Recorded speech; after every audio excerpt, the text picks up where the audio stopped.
Welcome to the pre-show for the PC Gaming Show.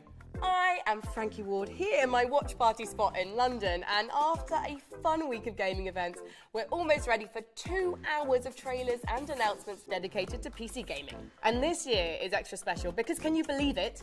It's our 10th anniversary. We created the PC Gaming Show in 2015 at a time when PC gaming didn't have a big seat at the table of summer gaming events. But hey, the PC is mainstream now. Some would say it's cool. It's also the most vibrant and interesting place to play games. It's probably not a coincidence that other platforms look more like PCs with each passing year. To us, the last 10 years represents a golden decade for PC gaming, an era that has seen PCs enjoy the biggest library of games, continue to be the place where new ideas are born, and become more accessible to newcomers than it's ever been. And while we've got some time before the start of the PC Gaming Show, let's take a moment to reflect on the biggest games, genres, hardware, and happenings that shaped PC gaming in the last 10 years. Moment number 10. The Witcher 3 was a universally loved generational RPG. So let's hear what was so significant about CD Projekt Red's game, aside from Geralt being in the bath and repeatedly going back to that scene over and over again. In fact, let's head to Ted while I just get my PC out. I was way more excited for Dragon Age Inquisition at the time. And I came to The Witcher 3 late. I got it as a Christmas gift from my parents that year. It was the first time I stayed up to 4 a.m. playing a video game by accident in I don't know how long. Like, I was in love with that game. And there was always one forum guy who would be like, why don't they make like an open world game like the Elder Scrolls, but with like BioWare writing? And it's like, gee, man, why don't they? And they did.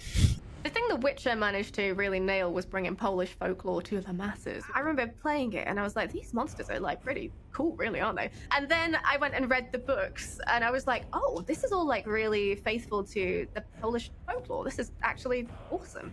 To have a game that was so well received and for it to be about quite like a niche section of folklore is awesome. I love that. It was like everything I think on paper I'd ever loved or ever wanted from an RPG. Still love that game. Still revisit it like every 1-2 years or so. I gotta get my fix.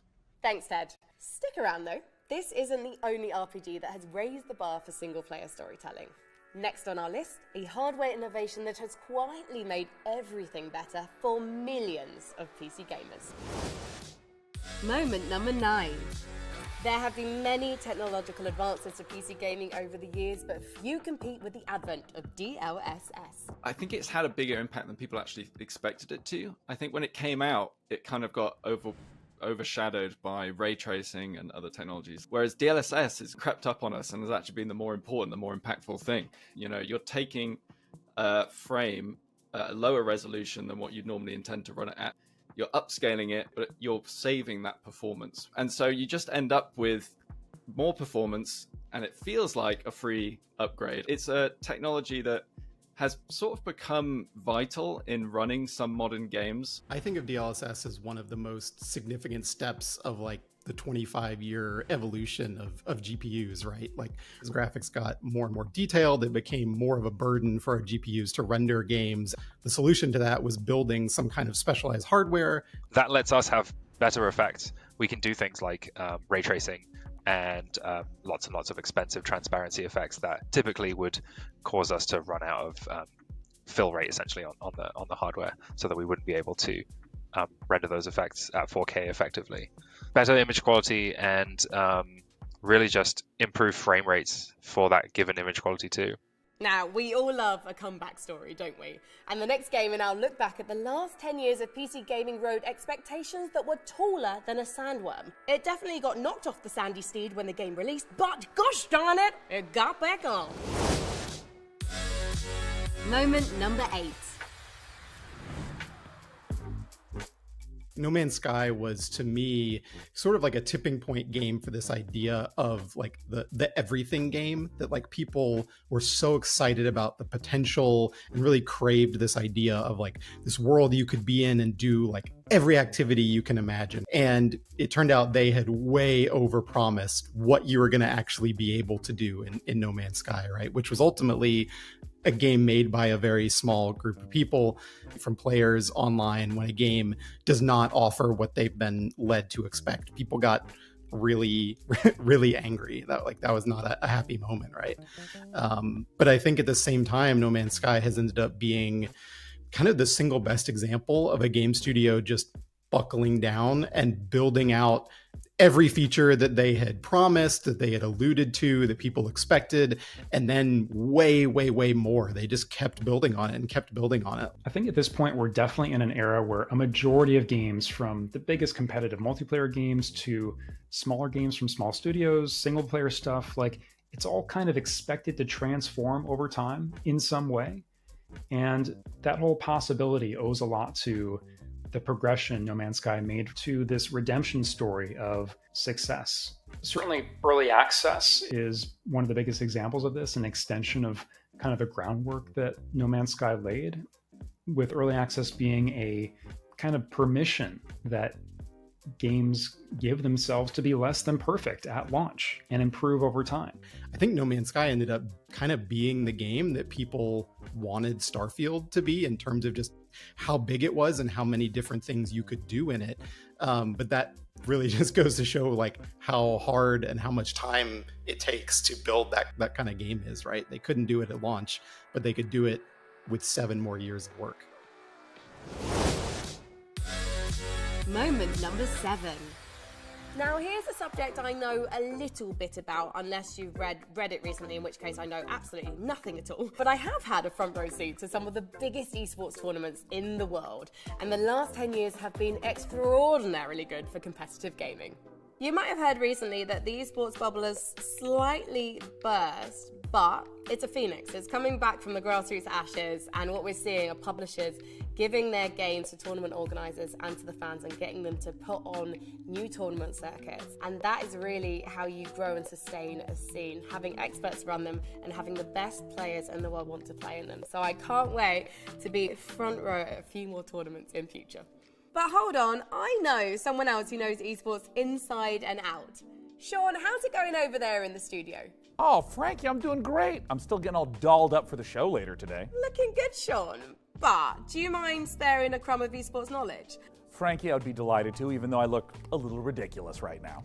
What do you make of the last 10 years? The last 10 years of esports has been wild. Once the Overwatch League hit the scene and all of a sudden teams were entering in for 20, 30 million just to participate, it had this massive ripple effect across the entire industry, where you started to see team valuations spiking, salaries for players spiking, new leagues, coming out of nowhere that also had multi-million-dollar entries. And then in the last few years, we've seen the collapse of many, many, many of those, which on one hand is really sad and is really unfortunate. But at the same time, the one thing that continues to grow is people watching esports. When I first started watching, YouTube didn't even exist, and it still warms my heart, despite all the turmoil that's happened, just how much esports has grown and how much more it's going to grow. Great to hear from my buddy and yours, Day 9, who'll host the PC Gaming Show in not too long. Our next moment is barely in the rearview mirror, having racked up PC Gamer's Game of the Year award in 2023, along with many others. Moment number 6. When it comes to CRPGs, Larian Studios have rolled a natural 20 on the genre, creating a game that has had both immense fan and critical acclaim. But don't just take my word for it. Here to share his thoughts is Astarion himself. The writing was so good, the acting was so great for so many different hundreds of actors that I think it was a pivotal moment in gaming standards. And I think it can be seen for a long time as you can achieve this in games. It's one of those games that has given the player so much agency and freedom of choice to represent themselves in the game and be represented by the game the other way around, with people talking to you with preferred pronouns or your sexuality, etc., and your personal choices, good, dark, in between, grey area. It's one of those games that has done more than I think most games to give you that agency and freedom of choice. It gives us like this type of freedom where we can kind of play however we want. There's no like one specific way to play, which is why it won Game of the Year for a reason. The amount of love and dedication for like the level designs, the challenges, the campaign, or even just the voice actors themselves, you can really see that they put a lot of love to this project. As a performer, to be able to play every kind of iteration you could possibly imagine of the character is an incredible experience, because you don't just get to play one version of the character, you get to play every version of the character, which is beautifully indulgent and really wonderful. Thank you so much to Neil Newham. Our next reflection is a little bit meta. Well, not meta, it's more an Amazon thing. I just mean that we're talking about the platform that you're watching this very show on. Moment number 5. When we talk about gaming as a medium, what's so interesting now is how blurred the line is between playing a game and watching it. Let's see what our experts have to add to that. I don't think I've bought a game in the last few years without first watching someone play it on Twitch. It was my personal gateway into PC gaming specifically. I started to discover RP servers for games like Atlas, Red Dead and GTA. I watched modded gameplay of games like Skyrim and Minecraft and found specific PC games I wanted to try more than anything, like, at the time, RimWorld. I discovered a whole new world through watching Twitch streamers play games, a world I wanted to be a part of. Playing games and then watching other people play them deepens and enriches the experience that I have just engaging with games in general. And there's the element of community. It's so much fun to play a game and then just celebrate how much we love it with other people, and being in a chat and seeing someone else appreciate something that you love is just always a heartening thing to experience. We have almost reached the start of the PC Gaming Show, where we'll have dozens of new game trailers and exclusive interviews, so stay tuned. Now, as we look back at this golden era of PC gaming, naturally we lock eyes with some pretty big elephants in the room. Or actually, is that a llama? Moment number 4. You might be thinking that Fortnite is just for your nephew or for your kids, but let me tell you, as someone who hosts the Fortnite Championship Series, you'd be right, it's only 19-year-olds winning millions of dollars, but it's very fun to play with your friends. Here to tell us more about Fortnite are some real experts. It was the first commercial battle royale to really make a mark. I think obviously PUBG had kind of run a mark that was everywhere. Fortnite launched and honestly was like terrible at launch. It was just a kind of crafting survival game. I think something that a lot of people don't really talk about, and the thing that's most exciting about its impact though, is that one, it introduced crossplay to everyone. Like Tim Sweeney and Epic really fought to make it so that every platform could play together, and now crossplay feels like kind of a standard thing for a lot of games. Which is great, obviously, for us on the PC, because then people can play with us without us having to go to the lesser platforms, obviously. But the other thing that it did really well is they introduced licensing into games in a way that's really interesting. Oh, hey, I'm playing Fortnite with my friend the Xenomorph and Robocop and, you know, any Marvel superhero you want. One of the things I love about this era of gaming is it's a time when the corporate titans, like Fortnite, coexist with the comparatively smaller games made by smaller teams, or even a particularly talented solo developer. Moment number 3. If the idea of battling illithids, quick-scoping scrubs, or slaying monsters isn't your cup of tea, then luckily for you, the last 10 years has seen the rise of the cozy game genre. To tell us more, here's Lauren Morton from PC Gamer. I think Stardew Valley really just nails the customization element and letting you have so many paths through the same game. Like, it was definitely the seed for like a type of game that had never been big on PC before, and was definitely the start of people looking for more like wholesome games, cozy games, like proved that there were enough people looking for that like chill cultivating experience that they could make a game like that level of sensation that Stardew Valley became like sort of overnight. It felt like everybody who plays has strong opinions about who they should romance, whether they should go with the community center route or the JoJo Mart route. Whether you want to be a fisher or a rancher or like some other path through the game, and you have so much control over your environment, how you want it to look. It just gives you that sense of like personalization and making a space yours that doesn't get old, really. Thank you so much, Lauren. Doesn't it make a nice change to not be killing something? Moment number 2.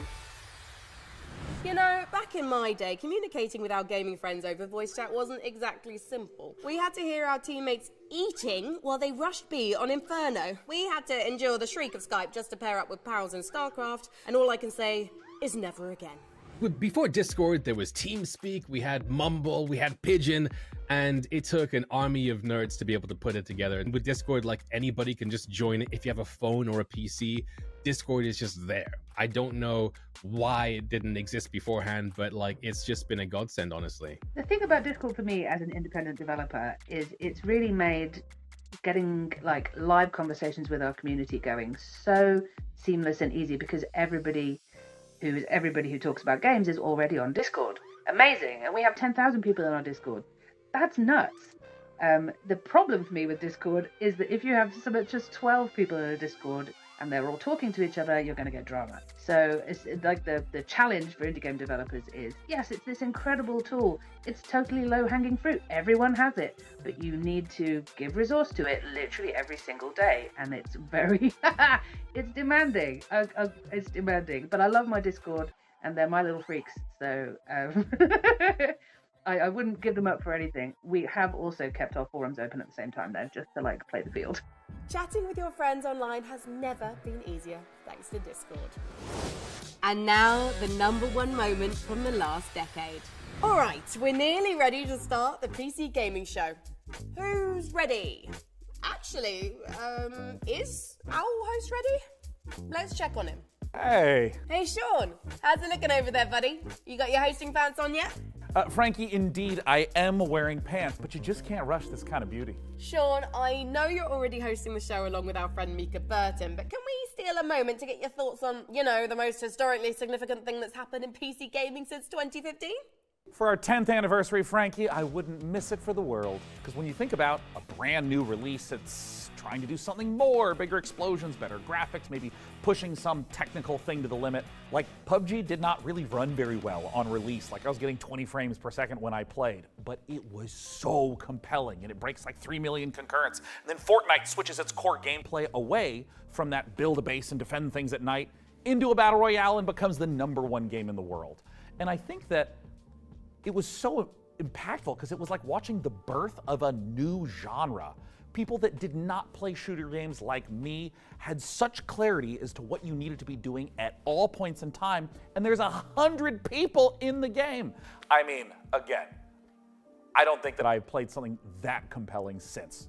Thank you so much to Sean and all of our other experts for sharing their biggest moments with us. Read more about the 10 biggest moments in the last decade of PC gaming on PCGamer.com, and let us know your favorite gaming moments using the hashtag PCGamingShow.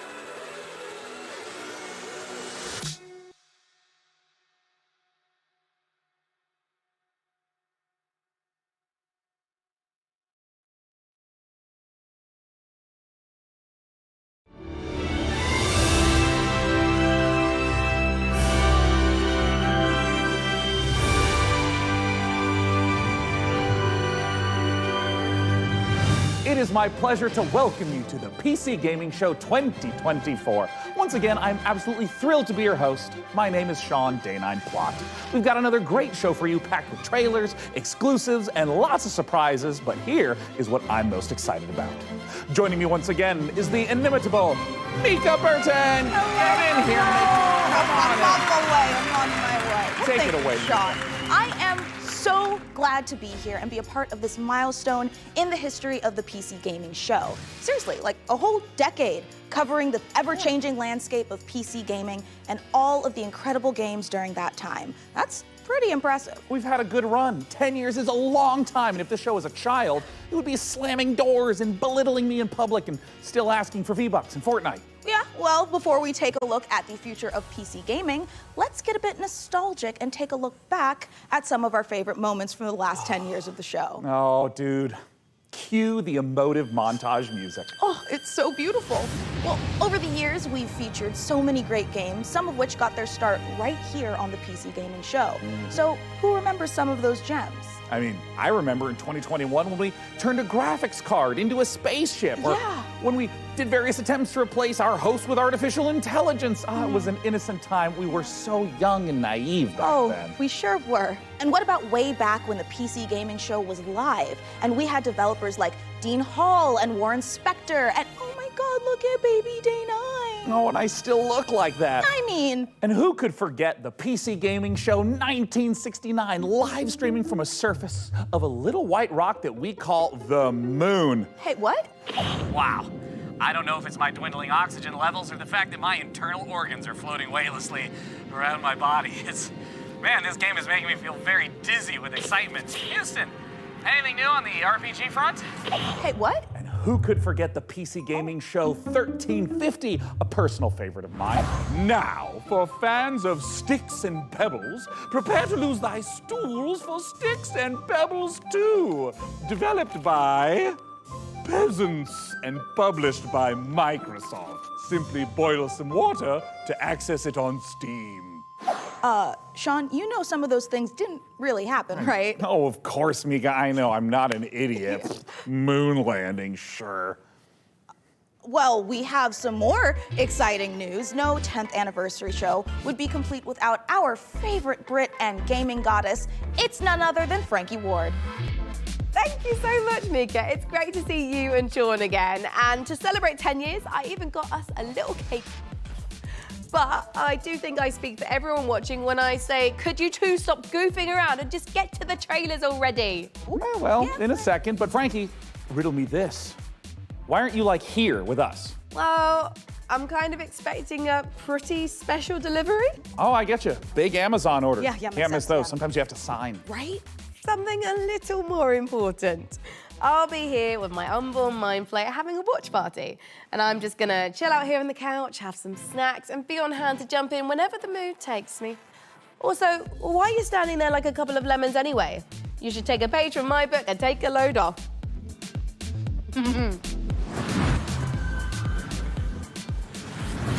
Ooh, hey, Frankie, I think you're onto something. I mean, this is way better. Yeah, thank you, Frankie. And you know what? Thank you, chair scientists everywhere. I'm glad you're both comfortable because we've got a great show today. Trailers to the most exciting upcoming PC games, exclusive world premiere announcements of brand new games, interviews and behind-the-scenes looks at upcoming releases, and lots more. But first, let's kick off this year's 2024 PC Gaming Show with 3 huge world premiere announcements. Here we go.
the creators of Dolphromantic and Kurzgesagt comes a new game in space. Meet the Starbirds. Help them claim nearby asteroids. You'll need to build stuff. You'll need to gather stuff. You'll need to connect stuff to other stuff to produce even more stuff. To advance your technology and reach for the stars. Explore countless asteroids. They're packed with resources and come in all shapes and sizes. Stay curious. You never know what you may find. Starbirds, coming to a solar system near you. Wishlist now on Steam.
Wow, Lornvale looks great. A fantasy world with post-apocalyptic vibes, guns, but also magic. Sign me the heck up. And actually, Mika, question for you.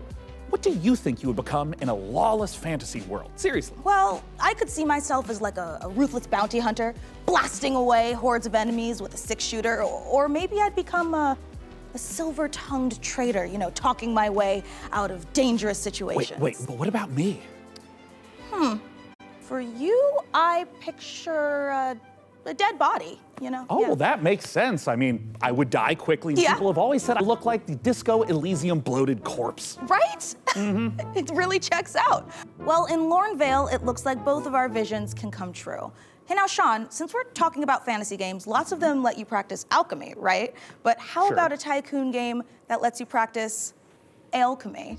Oh, Mika, is your clever wordplay indicative of me getting to brew my own beer? You are so right, Sean. It is, but more than just that. In our next game, you build and manage a monastery, keep your monks happy, and create your very own ale recipes. Oh, Mika, at last, a game that caters to my desire for medieval, mead-based monastery management. Roll out the barrels as we raise a goblet or two to Ale Abbey.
think it's time, Red.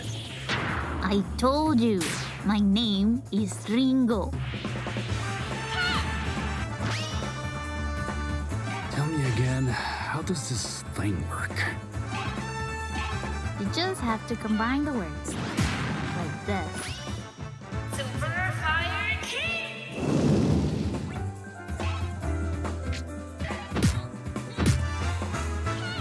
Found your weakness. Whoa, whoa, whoa. Careful with the face.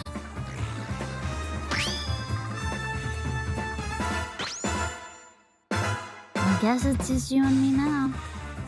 Seems that way. I've never seen the stars like this before. Well, make sure you put on your seatbelt.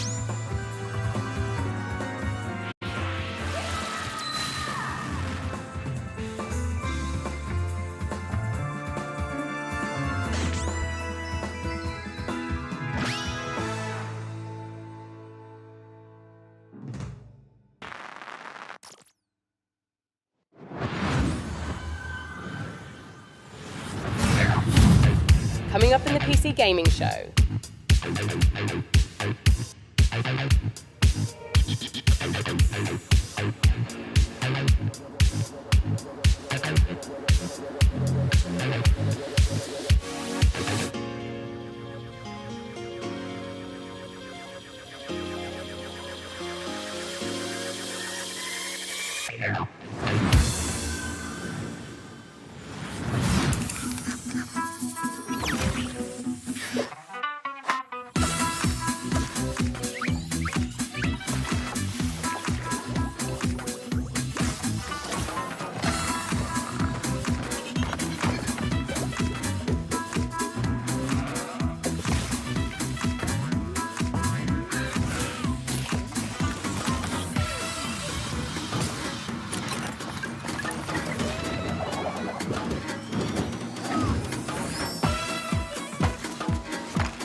Zoe, I was beginning to think you'd never make it.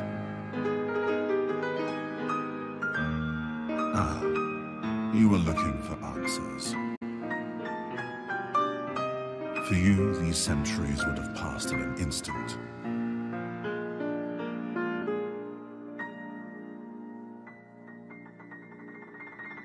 I once served your father. I helped him lay the groundwork for everything you see here. I am Savi. Welcome, Zoe.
Thugs like you were all the same.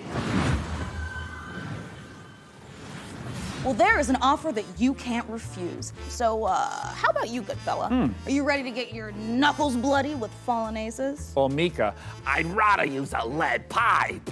You know, because I have these fragile RTS digits. Yeah, okay. Well, good news, Sean. You will recognize our next game, Stormgate, a real-time strategy game. It's giving off some big StarCraft vibes, which is not surprising since it's being made by a team of former StarCraft developers. And hey, Sean. Yeah. You've played StarCraft like an hour or two, right? Oh, yes, Mika. I've played maybe even 3 hours. What? I even dipped a toe in a little bit. Crazy. But now for all you RTS fans out there, heads up, because with Stormgate, we've got a lot more than just a trailer. We visited the developer Frost Giant Studios for a close-up look at their new RTS. So get those hand stretches going, prop up your gaming chair, and stay hydrated. Prepare to do battle in Stormgate. Before the Infernals invaded us on Earth and destroyed human civilization, they engaged in battle with their sworn enemies, the Celestial Armada. Angelic form merged with advanced technology. The Celestials fight unlike anything we've seen, harnessing both light and darkness. They have new ways to mine resources and centralized army production. Their flying arc ship cascades power, which they use to expand infrastructure, energize their army, and enhance their abilities. Enemies beware. Now, the Celestial Armada is here. Earth is the latest battleground, and the war, it's just getting started.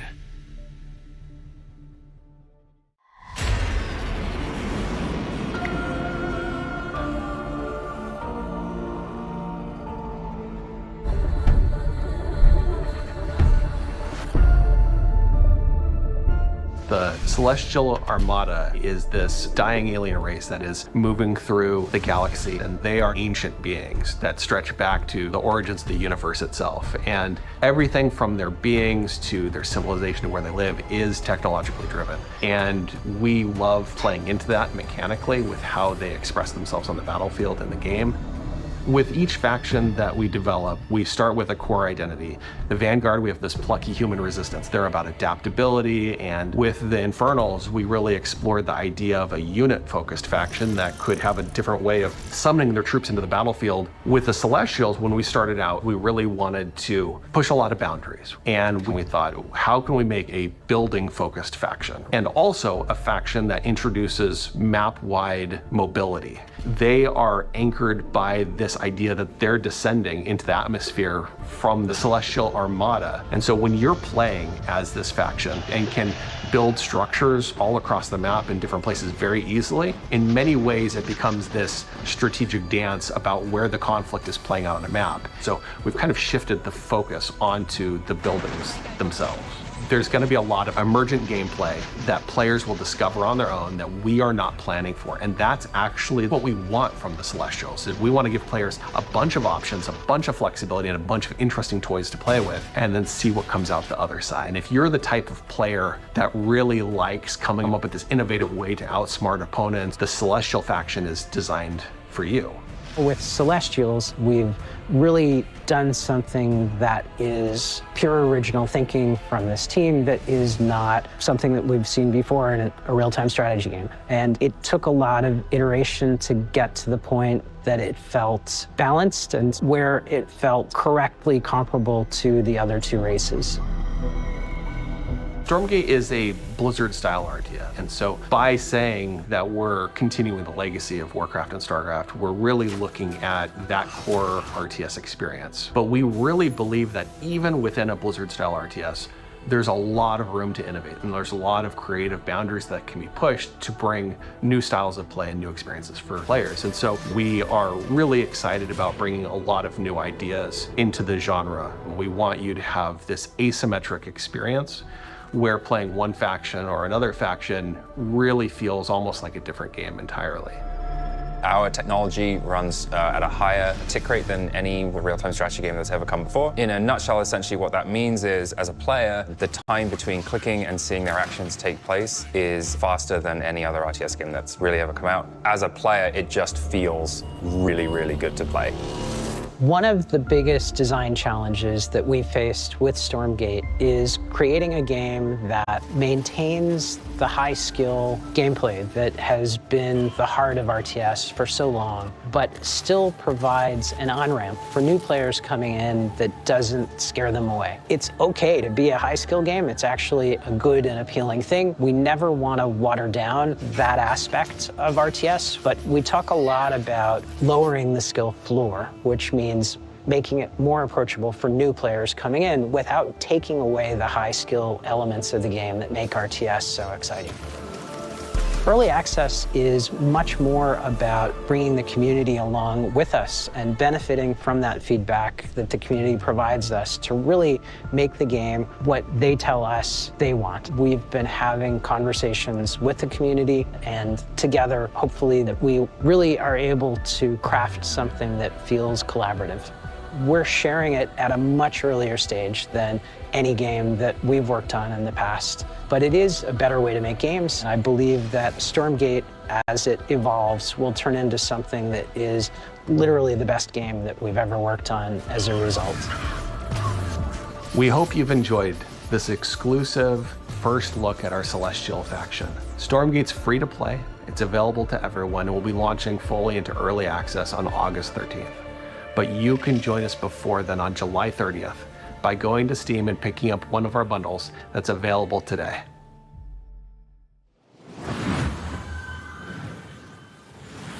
Well, douse me in ethereal light and mine my minerals. I am beyond excited for Stormgate. Hey Sean, if you're excited for RTS madness, wait until you hear this.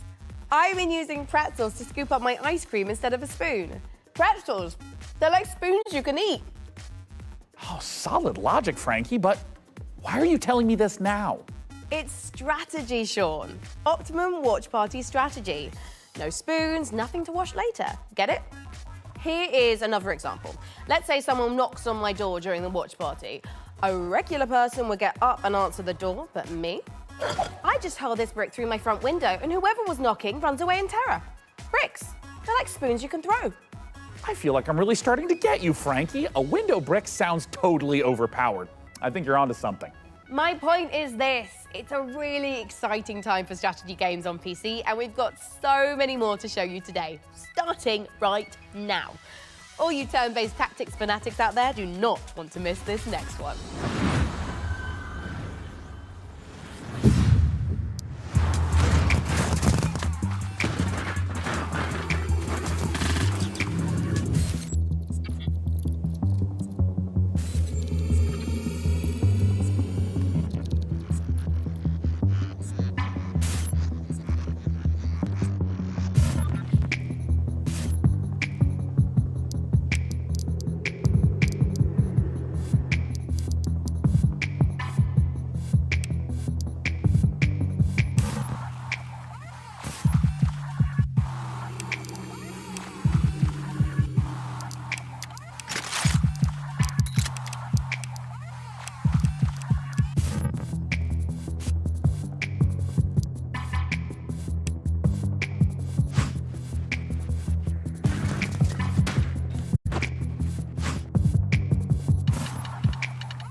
a demon looked upon the earth, it was the look of death.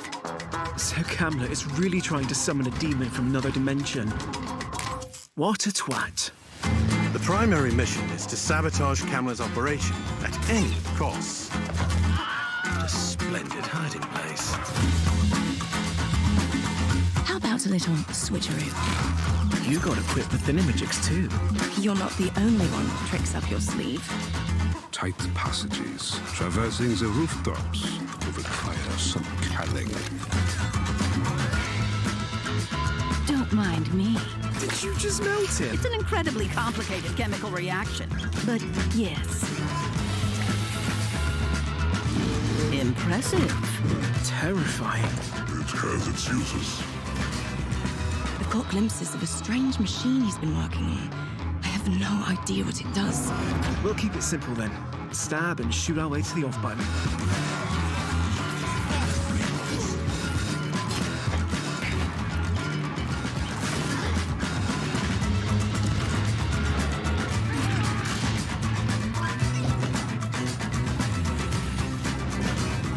They said that a career in archaeology would be uneventful.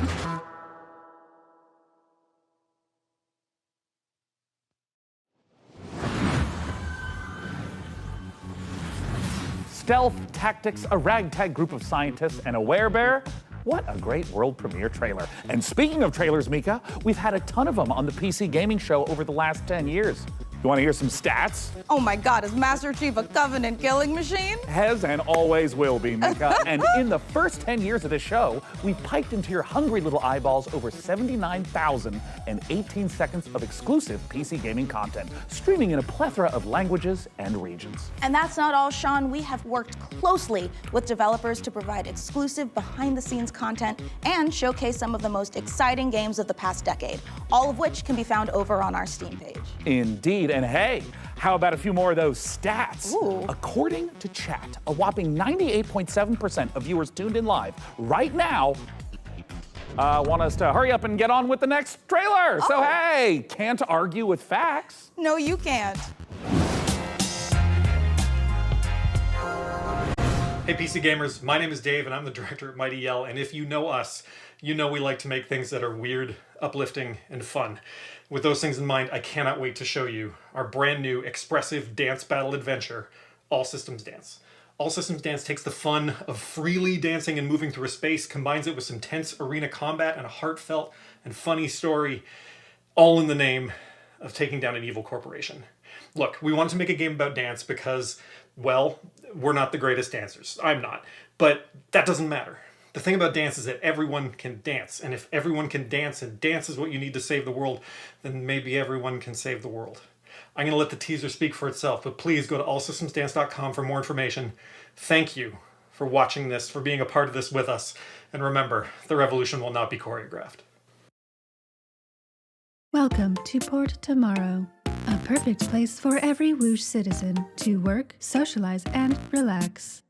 We here at Whoosh have thought of everything, so you never have to. Don't believe their marketing and don't believe their messaging. This is the face of Whoosh.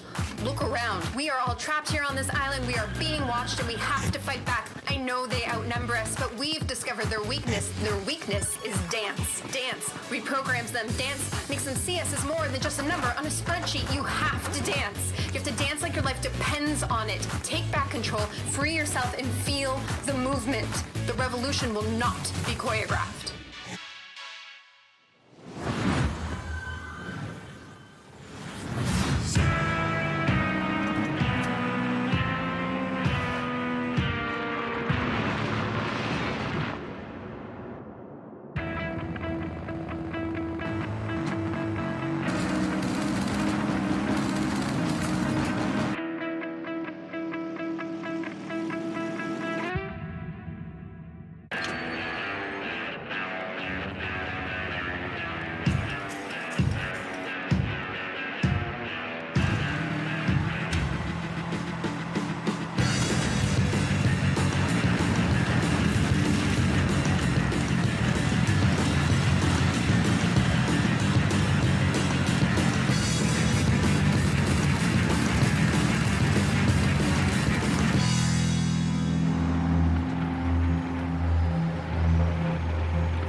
Atlas 1-1, this is Zeus.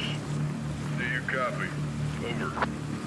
We've detected the anomalous presence in the Iron Corridor area. We need you to localize it and contain it.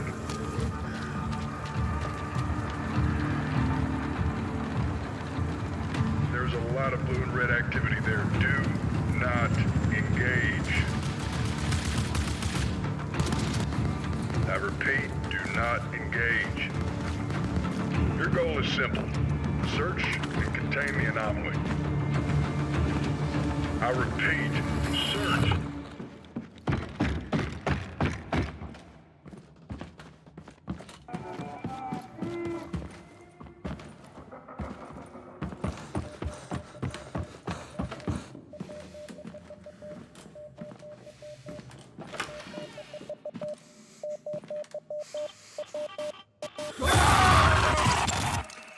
Atlas, do you copy? Respond, Atlas.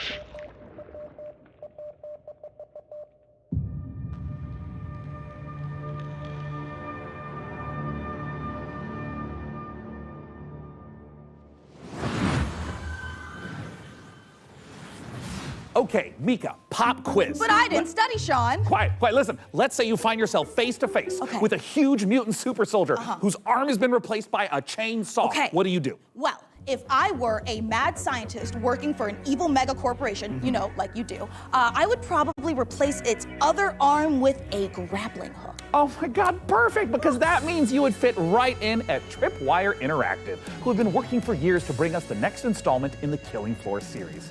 Now, for those of you who didn't know, the franchise has been a huge staple of the PC gaming show since its inception back in 2015. Tripwire have actually been at 9 PC gaming shows.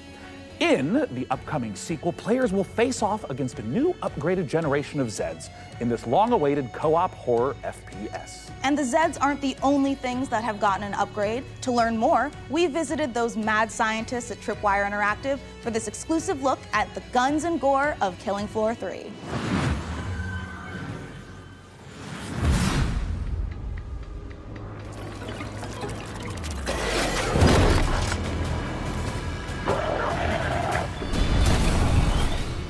Who's ready for a bit of fun then?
Action horror would be the thing that we focused on from the beginning with Killing Floor 3. It was really about science gone wrong. I mean, even like, look at this set, right?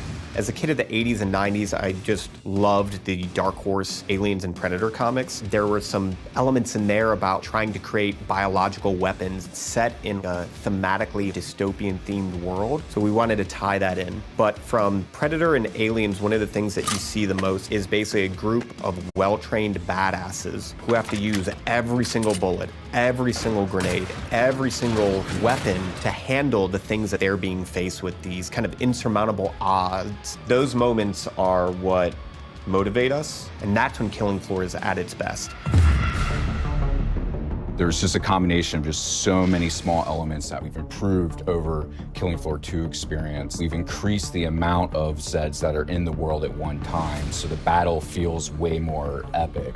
We knew we wanted Zeds to become more challenging. We're increasing how they get to you, how they damage you, so the cone of danger has essentially increased dramatically. Anywhere on screen Zeds can be, so I have to kind of keep my head on a swivel and really learn how to prioritize my targets. It's not essentially what's closest to me, but what can get to me faster, what's going to do more damage.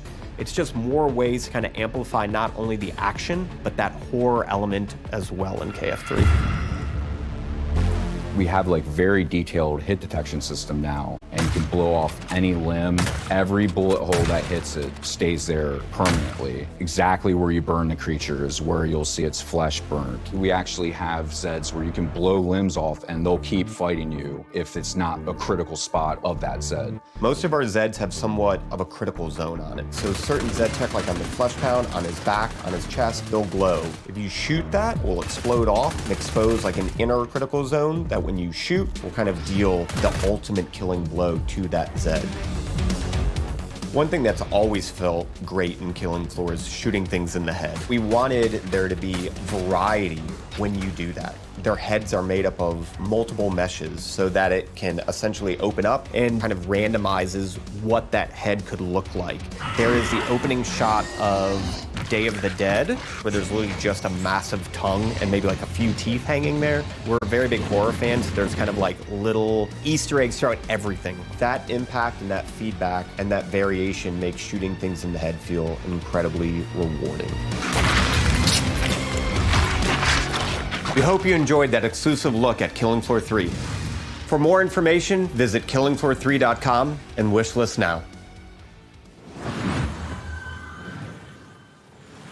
What a beautifully twisted and nightmarishly gory game. Yeah. I've already added it to my wish list, and look at this, Mika. Oh. I've also been in their Discord for 3 weeks. Sean, that is the Discord for Cleaning Floor 3, the mopping simulator. Oh, I mean, I was kind of wondering why there was so little chat about killing Zeds and so much about preventing streak marks on kitchen floors. All right, let's leave Zeds behind because in our next game, there is a different type of mob filling the streets. Thousands of screaming sports fanatics. You can manage traffic, security, and logistics for athletes and fans in Football Tycoon game Kappa City. Here's the world premiere trailer.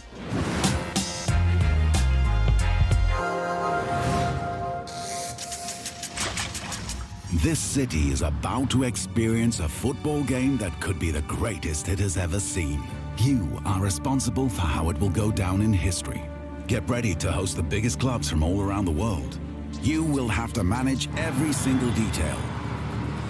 Prepare for thousands of fans swarming your city, filling the streets with energy you can only get from football fever. But remember, safety is a top priority. It's all in your hands. Can you find the right balance? The fans are getting excited, but the pressure on the organizers is rising. Can you give them what they want? Can you create a night they will remember forever? Everything comes down to your decisions.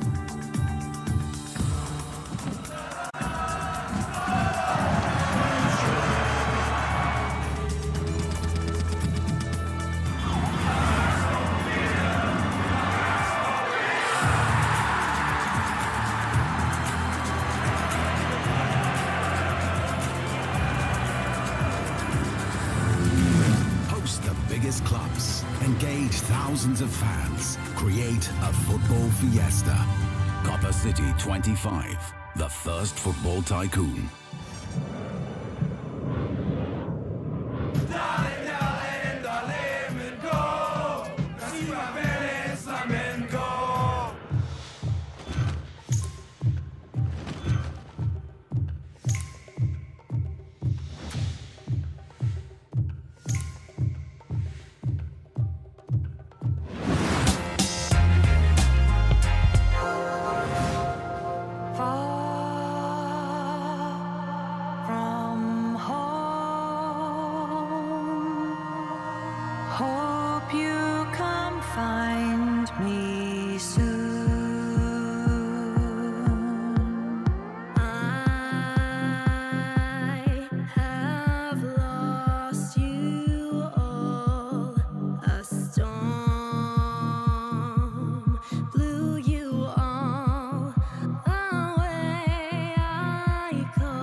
Huh?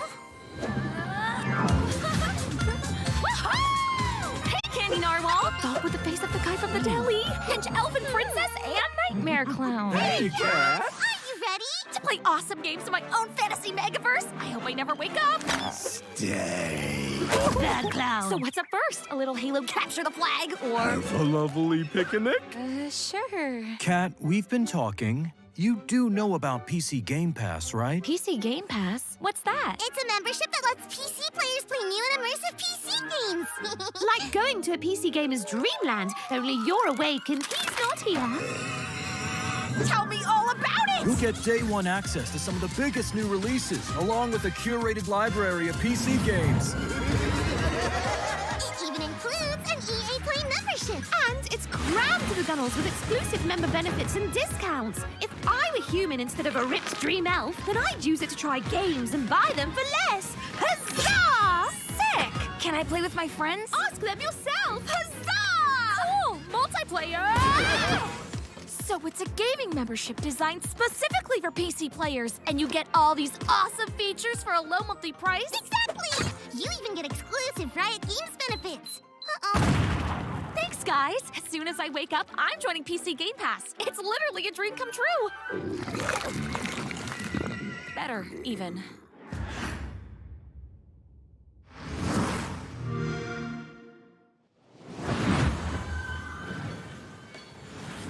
You know, it's not often I get to say this, but that terrifying clown and his admittedly cute friends really know what they're talking about. Oh, they sure do, Mika. PC Game Pass is a great way to try out tons of PC games without having to buy them at full price. So true. Well, let's keep the show rolling with some more trailers.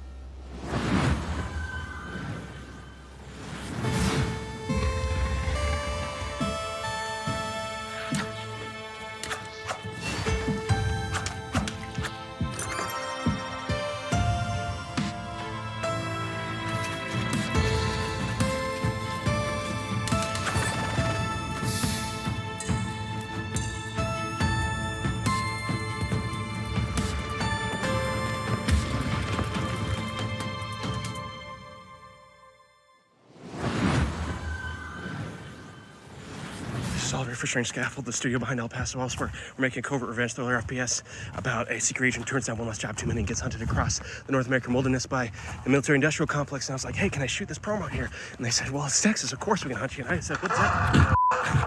The one thing the games industry needs more than a corporation that gives a shit about developers and their players is WASP slander. Now, I could tell you about how Strange Scaffold, the studio behind El Paso elsewhere, is making an exciting new action game, but if you get anything out of this next trailer, I hope it's that WASPs are evil bastards and they should be shot on sight.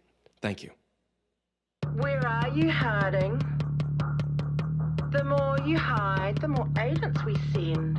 And the more agents we send, well, come on out, you big bitch. Okay. Wait, no! I've got hiding! Agent down!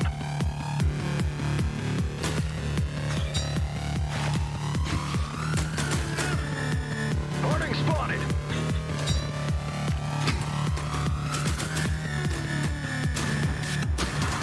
Harding's here!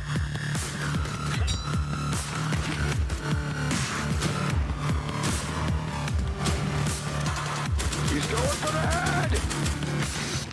Be careful what you wish for.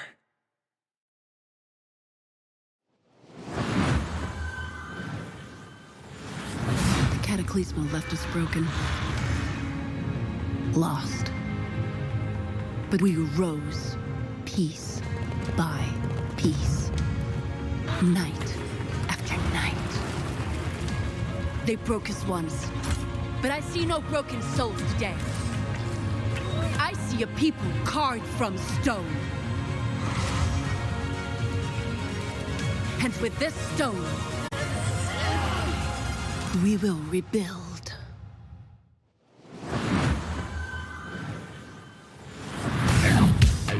Coming up in the PC Gaming Show.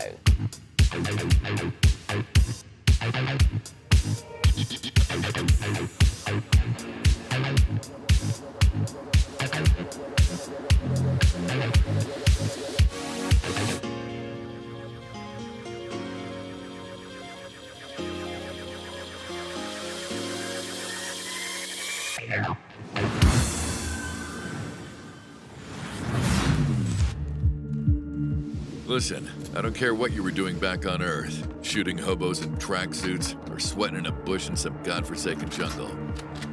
This is nothing like what you've ever faced. Our intel confirms enemy operators deployed in the AO. And it seems like those alien freaks can be killed with light. Keep your mission objective a priority, and I'll see you on the other side. Moving out.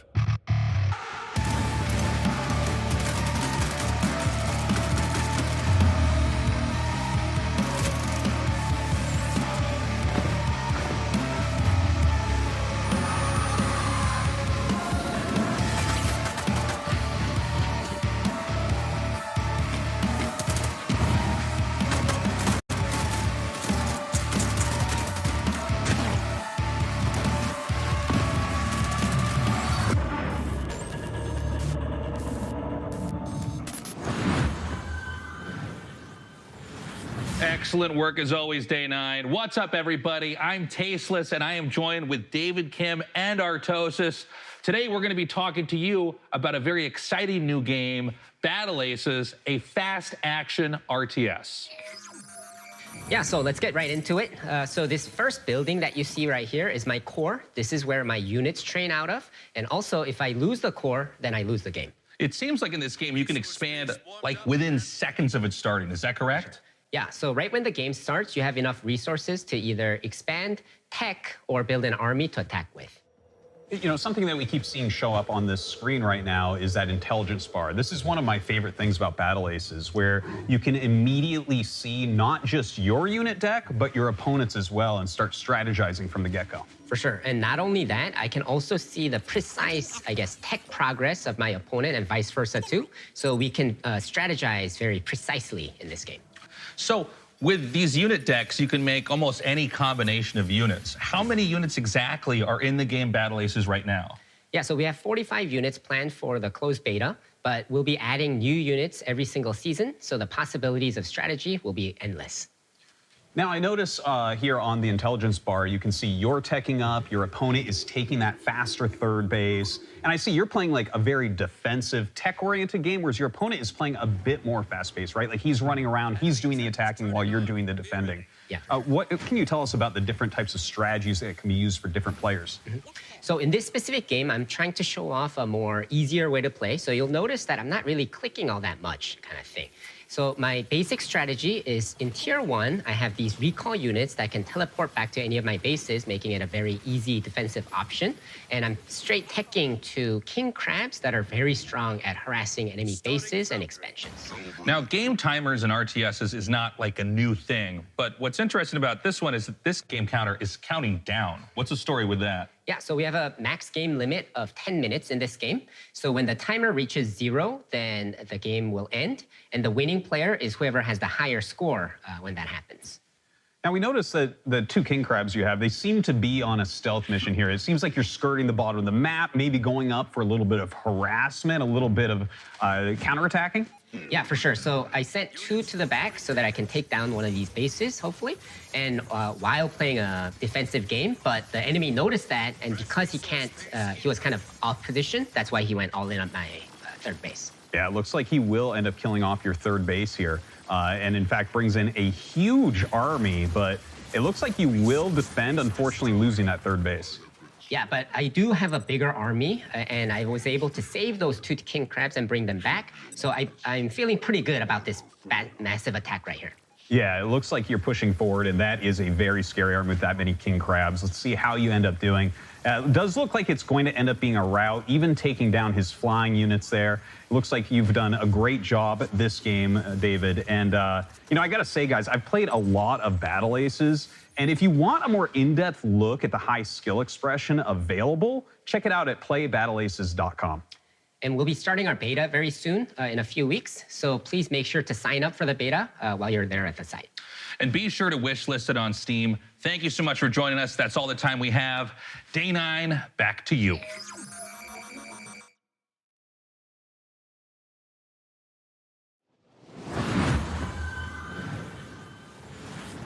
Thanks, Artosis.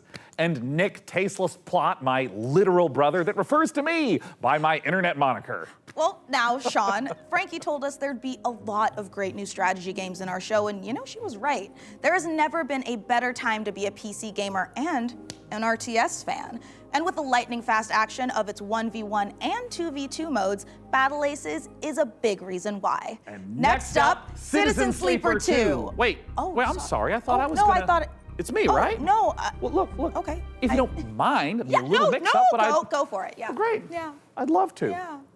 The world of a malfunctioning android housing the digitized consciousness of a human being can be treacherous existence at the best. I was supposed to introduce that trailer. Me, Mika. And then he just swoops in and steals it. Ho, you've made a powerful enemy today, Plot. Mika, is everything okay? Yeah, what? Yeah. Why wouldn't it be? Okay, great. Yeah. As I was saying, this new installment... Keep talking, Day 9, and you won't have 9 days left after I... Look, Mika, What? we can all hear your thoughts. What? How? Well, yeah, you recorded them earlier, you know, in the voiceover studio. I mean, that's the audio that's getting piped into the studio right now. Guys, can we go ahead and mute 003 Mika's internal rage.wave right now? You got it, Sean. I'm sorry, I really wanted to introduce the trailer. I'm like the TTRPG girl. Okay, you know what, honestly, yeah. it's totally fine. Go ahead. You sure?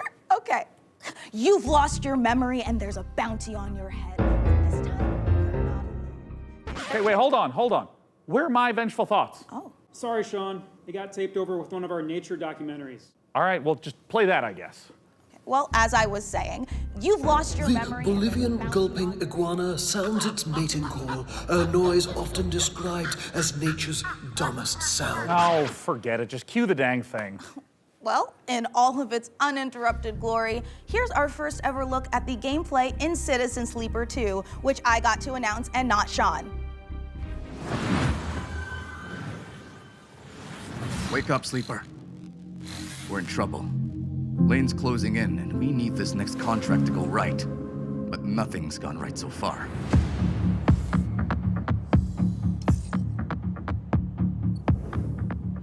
That contract Carson gave us was trouble from the start.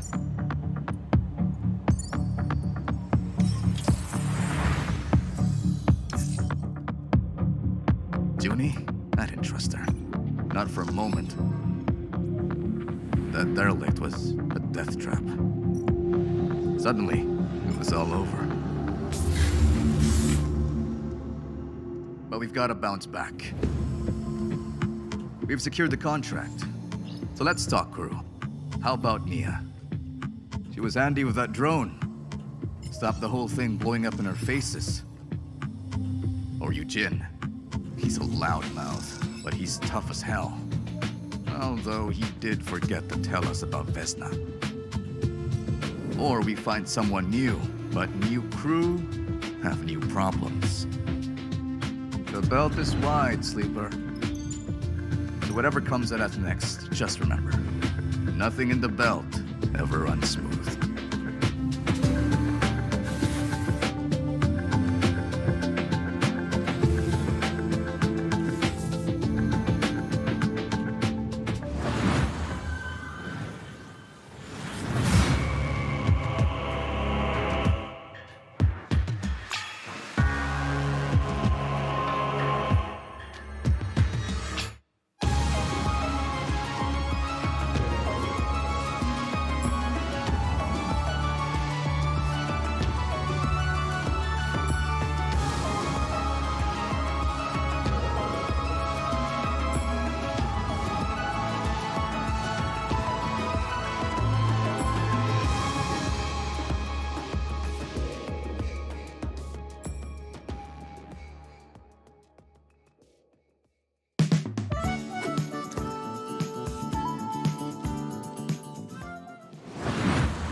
Wish you could keep track of all the games you're seeing on the PC Gaming Show?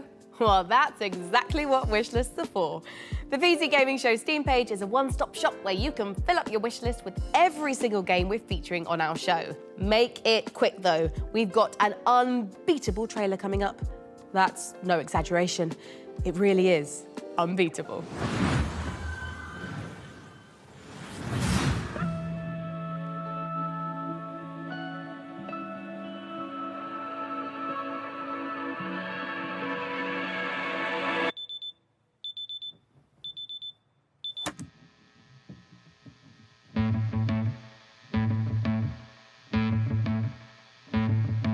I say the lines, the syllables, got it memorized so I can make you stop. You treat me like a criminal, so why shouldn't I treat you like you're a cop?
is a double shot of exciting news. Core Keeper's upcoming 1.0 launch and twin stick shooters Odenfall coming to early access later this year.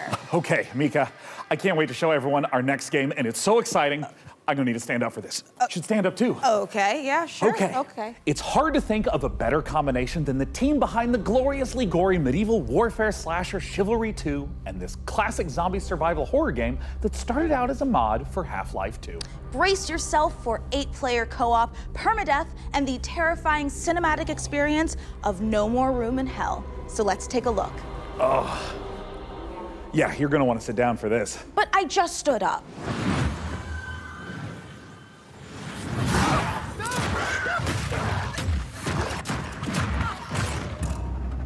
No More Room in Hell 2 is a permadeath horror co-op game.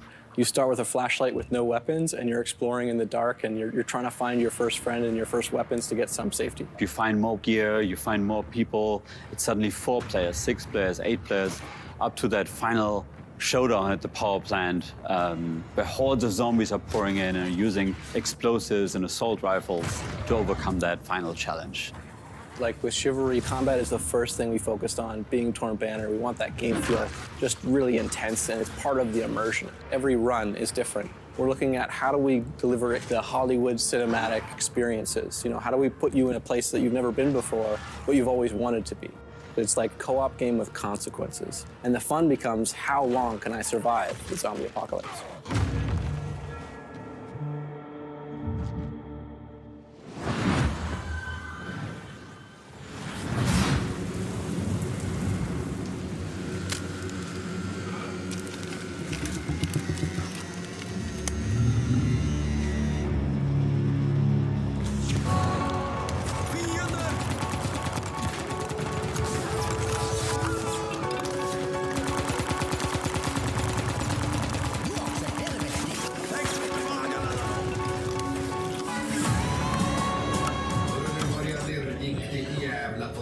Friendly Mustang has arrived on the battlefield.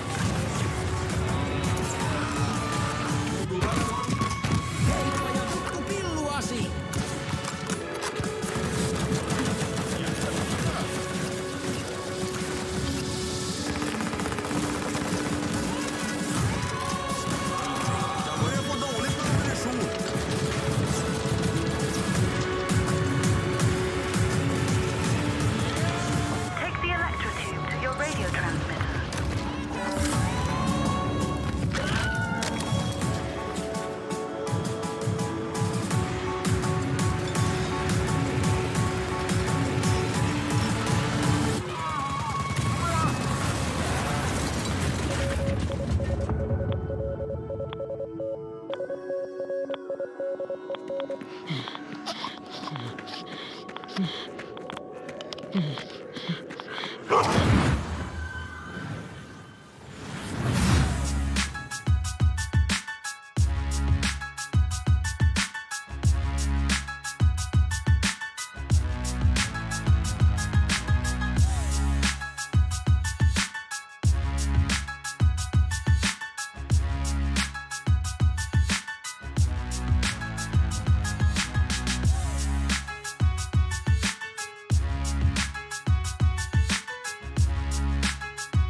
Peggy 18.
Gore meets parkour in Death Sprint 66. And here I thought the worst thing that could happen while jogging is jogging. Now, you've heard of motorbikes and motorboats, but how about motor brooms? In Crescent County, you can escape to a beautiful and wholesome island of witches, where you don't just fly around on boring old wooden brooms. You soup them up, trick them out, and use them for drifting, racing, and running a high-speed delivery service. Let's take a visit to Crescent County.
And now I'm beyond lucky to be joined by Crescent County's creative director, Anna Hollenreich. Anna, thanks so much for joining us. Thank you so much for having me. I am so excited to be here. Now, that was a lovely trailer, and I'd love if you could just walk us through a little more of what we just saw. It's kind of if you imagine Kiki's Delivery Service meets the Bikes of Kira, set on a rural witch tech island. It's a game about finding yourself kind of as a proto-adult, and I'm really interested in this question of how do you find home in a new space? How does a place become yours? By day, you're driving around the island, making deliveries to the locals, and then by night, you're racing around the island with the characters that you've befriended along the way, or, I don't know, maybe you want to get one of the characters to date you, but you need a bed frame because they have self-respect. That overly mean? You did say that you took some personal experiences into this. It's so real. Okay, so talk to me a little bit about where the idea for Crescent County came from.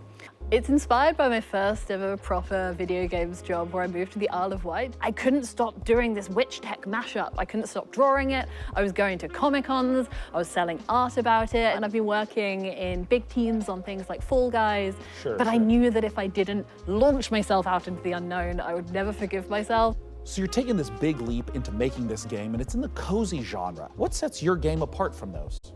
So this is a delivery life sim game, right? But it's also got underground motorbroom street racing in it. I really love genre mashups. I think that they're so interesting. And I love making worlds that feel warm and lived in and loved, where people feel, you know, relaxed and safe. But also, if you want to amp things up, you can trick out your motorbroom to the point where you're almost flying and smash into your friends with all your sigil sticker powers.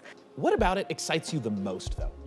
We're really interested in making this island feel very relaxing to drive around, but also hiding all of these little shortcuts and jumps and boosts all over the place so that it can be just as intense and chaotic sometimes as well. Where can everyone get their hands on Crescent County? So this game means the absolute world to us. It's a bit of my heart, it's a bit of my soul, and if it interests you, please add it to your wish list. Crescent County looks amazing, Sean, and it is just oozing with charm. I'm definitely making room for it at the top of my wish list. And if you want to wish list Crescent County and all the other great games you've seen on our show today, they're all located in one place, the PC Gaming Show Steam page. Okay, it's time to put the brooms away as we take a look at some other wickedly good releases.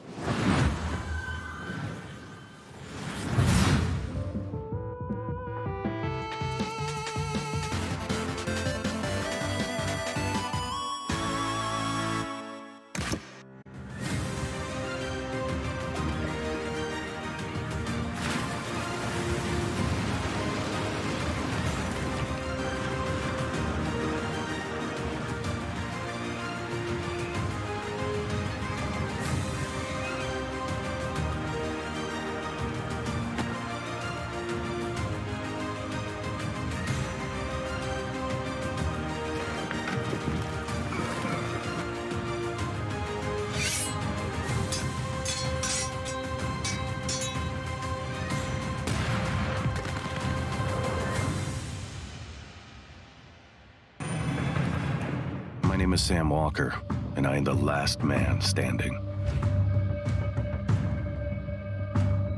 I steel myself for what's to come.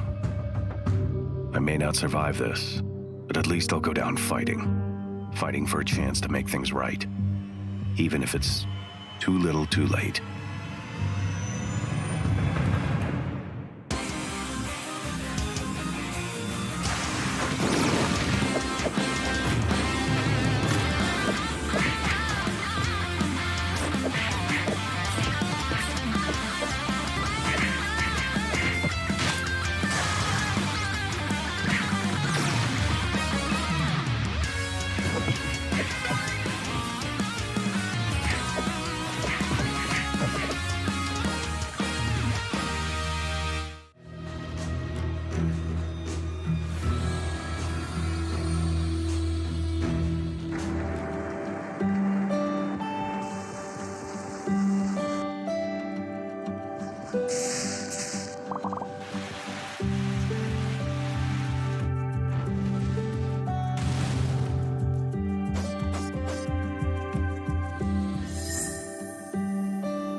Set out on the journey, my child, and find your voice. For it is the sound of the instrument that soothes your father. But I don't know where to go, where to search for it. Play a note at the melody whereof a great sight one can cast. Other worse, whereby the heavy cup of wine one can cast.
Hello, my name is Nicole He, and I'm working with Nereal and Devolver Digital to make the world's first thirst-person shooter, The Crush House. So in the game, you've been hired to produce 1999's hottest reality show, and your job is to choose the cast, film the drama, and give the audience what they are thirsting for. But remember, never ever speak to the talent. Anyway, all the different audience groups want to see different things, so let's see who's tuning in today.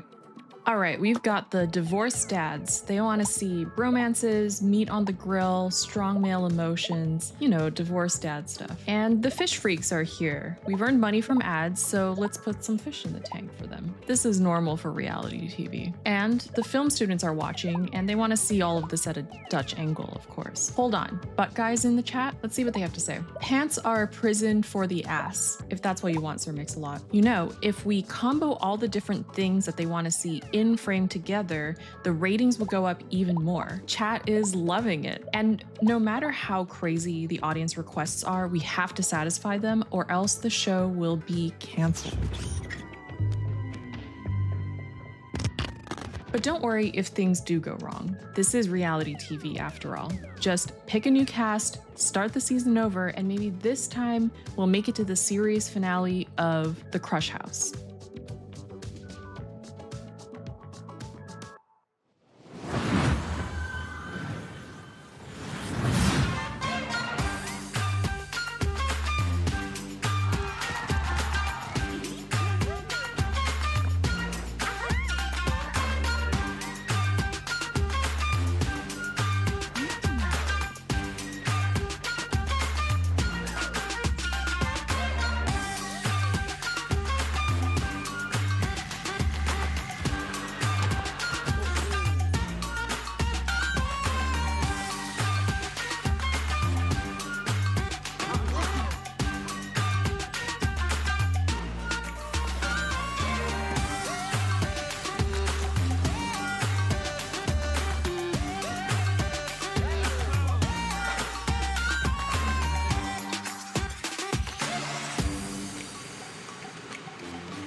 Coming up in the PC Gaming Show.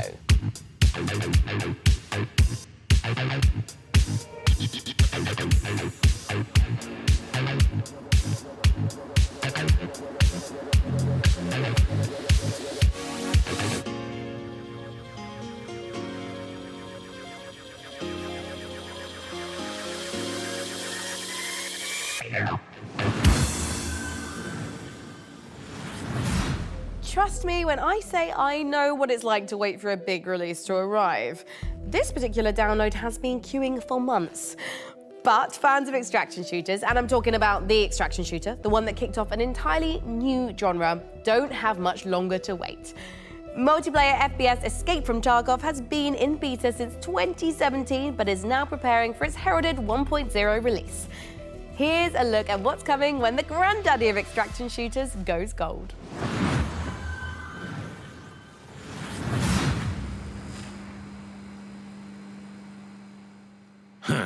Ну, здравствуй, солдат.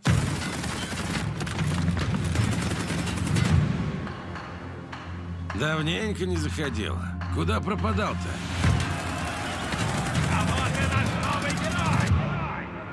Так ты на арену поддался, но все равно вернулся, да? Чемпион. Да, изменился ты. Но и у нас тут жизнь не стоит на месте.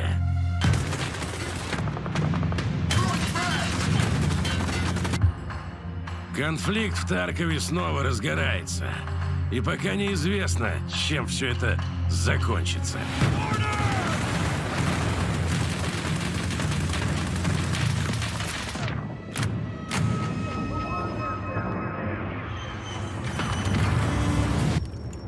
Похоже, придется тебе снова показать, чего ты стоишь, боец. Путь осилит идущий, так ведь?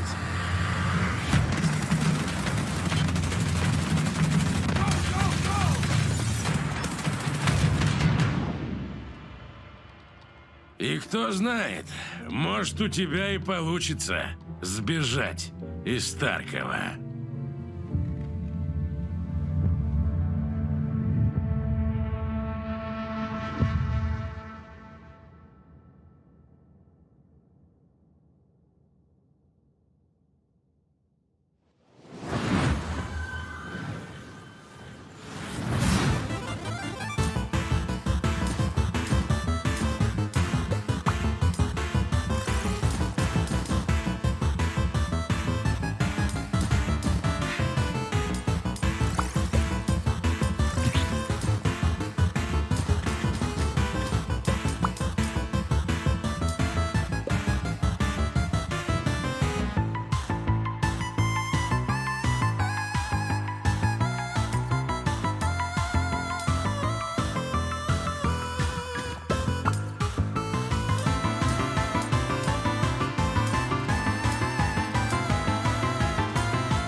If it's vengeance you want, I'll give it to you.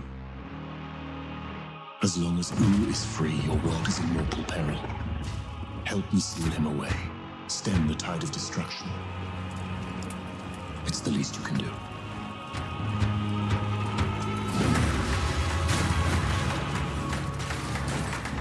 Come at me!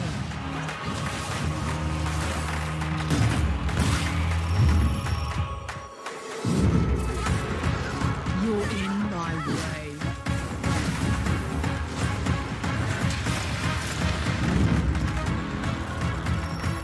Let's go!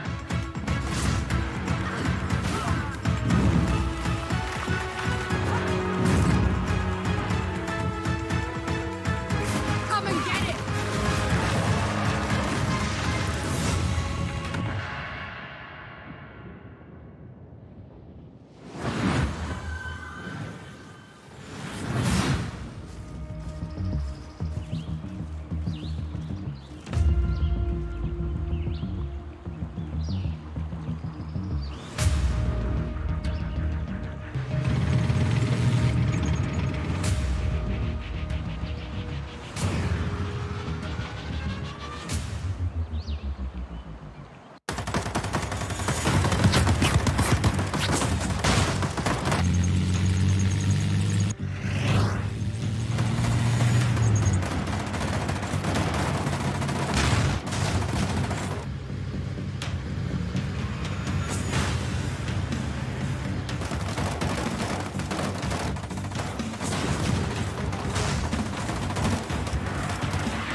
Sounds like you're in trouble.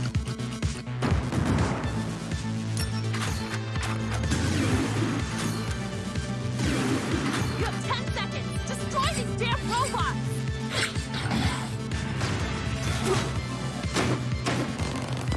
Okay, boss. Roger.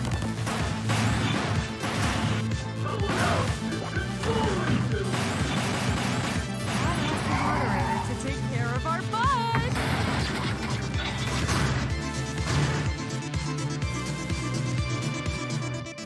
Be a good boy and die! This game blows your mind. Mullet Mad Jack.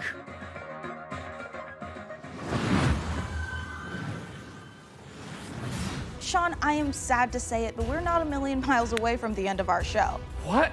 Already?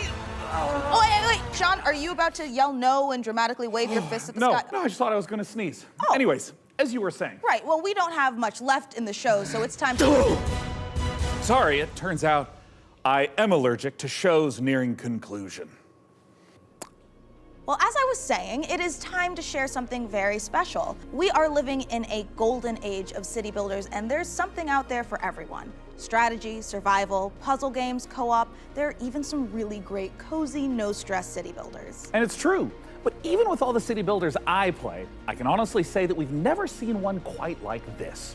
From a very talented team of developers who made games like Mark of the Ninja and Gone Home, let's watch the world premiere of Generation Exile.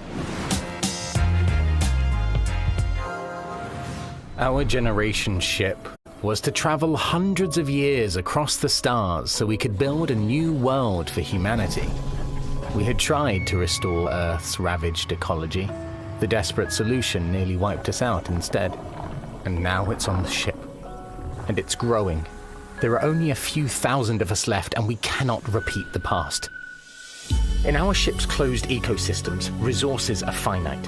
Nothing can go to waste. Every bit of scrap needs to be salvaged, reclaimed, and repurposed into what we need to survive. Materials, food, water, air. We might not always work well with each other. We might squabble, we might stumble, but we are all we have. As we're building a balanced ecosystem, years will go by like minutes. We must adapt to each other and to the unknown. We're not just learning to build a sustainable future. Everyone on board is living their own story, and your story will be different from mine. Can we escape the mistakes that drove us from our home? Because every decision we make now will determine if humanity earns a second chance.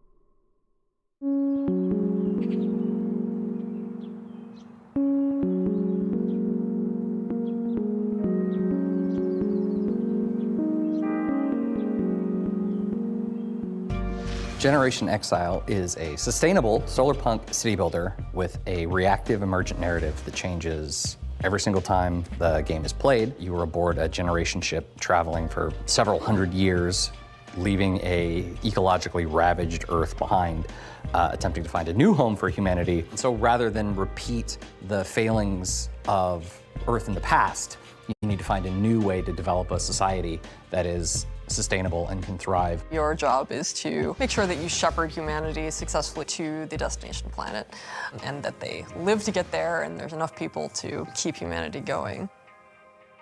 Players' goals differ a bit from traditional recognizable city builders, where yes, you're still having to provide the basics for your society, food, shelter, clean water, but there's kind of this unquestioned notion that we see both in a lot of strategy games, but also just in the world around us, where it's like, oh, well, when we need more resources, we can just keep extracting, we can just keep growing and growing and growing.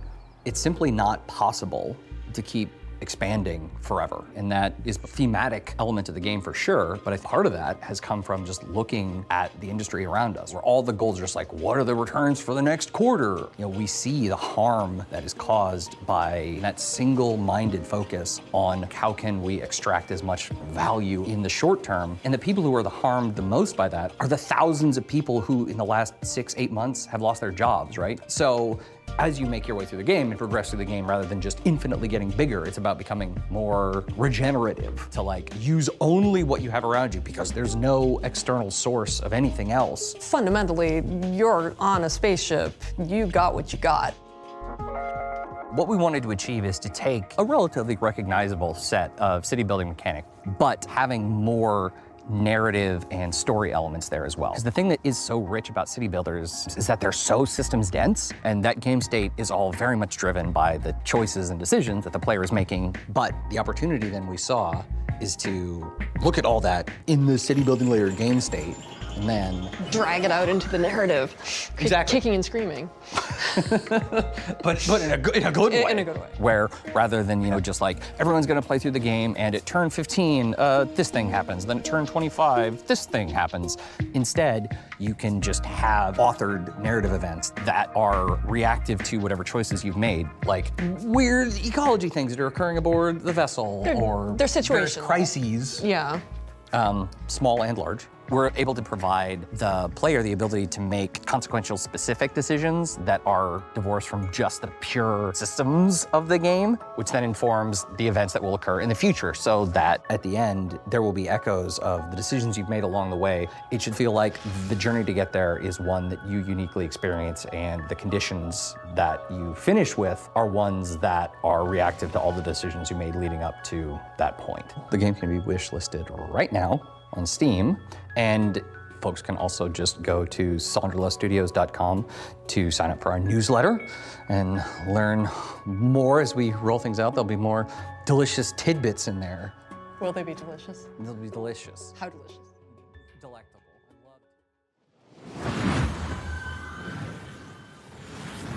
A huge thanks to the good folks at Sonderlust for letting us take a look inside their new sci-fi city builder, Generation Exile. It looks incredible, and the amount of love and work the team have put into it really shines through. Now look, we are under no illusion that this last year has been incredibly difficult for so many developers in the face of thousands of layoffs and countless studio closures. Today, we are so grateful that we have the chance to put a spotlight on many people really continuing to make games in the face of uncertainty. And if there's any game you saw in our show or in any of the other many showcases, we encourage you to purchase or even just wish list any of the games for developers that you care about. It goes a long way. Next up, you'd think the sight of a house standing up and walking around on two weird, massive chicken legs would be horrifying. But when you realize it's taking some heavy witch vibes from everyone's favorite Slavic folklore character, Baba Yaga, it's actually pretty awesome. Reka is the base building exploration game you'd curse yourself for missing.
We aren't the only ones celebrating an anniversary. iBuyPower is hitting a major milestone of their own, having been around for 25 years.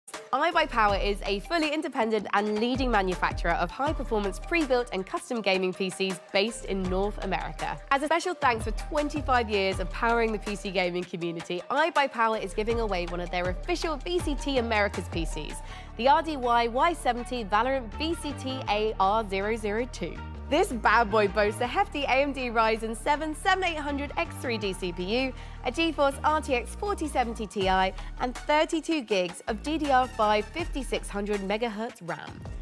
Did I also mention it's got iBuyPower's 240mm RGB liquid cooling unit?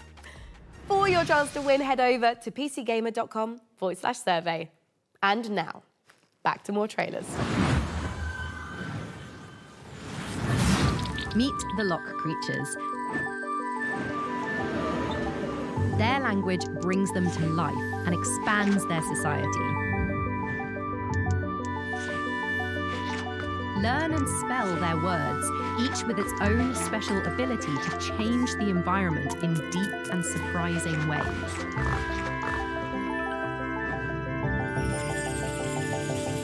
Play the Lock digital demo, available today. In a world where the top special forces operatives are all just wizards for some reason, one team is unstoppable. Not yours. Hers. The Black Ops Chronomancer. Her team of needlessly fancy goons have brought the world to the brink of war. And only one group of mismatched rejects stands in her way.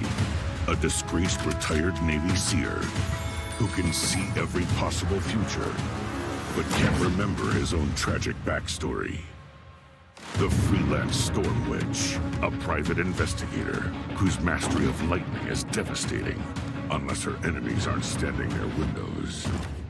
The Necromedic, a surgeon who turned to necromancy when she lost her medical license. She can heal you, but she'll have to kill you first.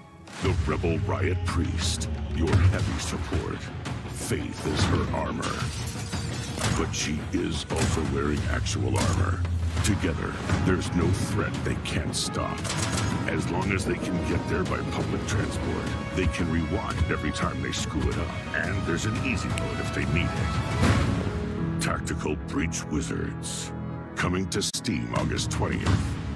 Demo available now. Also, could you wishlist it, please? Thanks.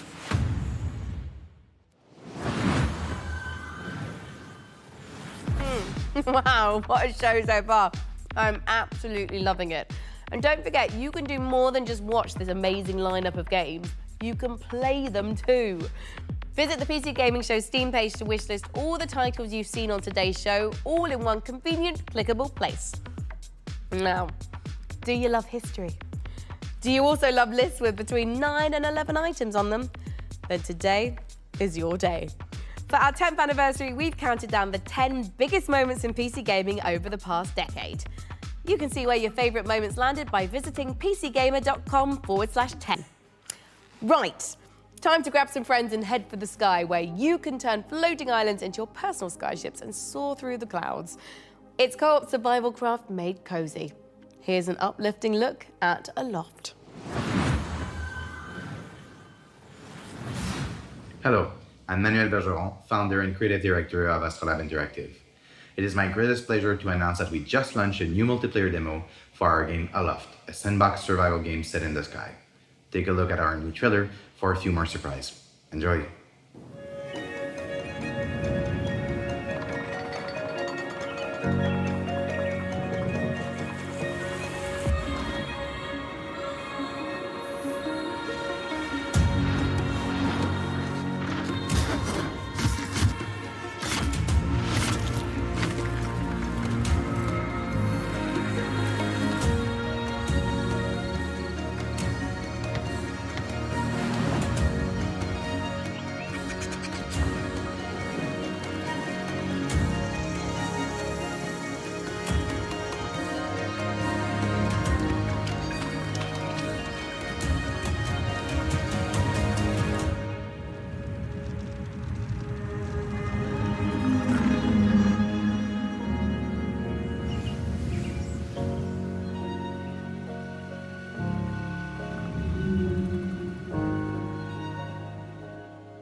pull us to my door?